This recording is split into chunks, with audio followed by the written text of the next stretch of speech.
See this, I just kept a few of the child's favorite item in front of them and waited.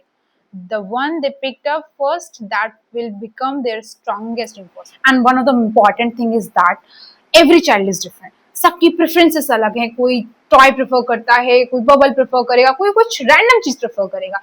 ये आपको make sure करना है कि आपको find out करना है आपके बच्चे के लिए क्या चीज को सबसे ज्यादा एक्साइटेड कर रही है.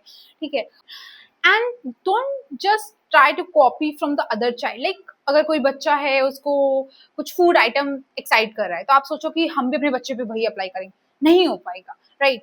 तो आपको एक बार ये एक्टिविटी जरूर करना आप एक बार, ताकि आपको पता चल पाए आपके बच्चे का स्ट्रॉन्गेस्ट रिइंफोर्समेंट क्या है, राइट. तो उससे क्या होगा ना, उसकी लर्निंग जो पहले आप करवा रहे थे ना, उससे कई ज्यादा इफेक्टिव हो जाएगी. I promise. And see you in the next video where I will discuss some common mistake made by the parents while using the reinforcement. तब तक के लिए bye bye.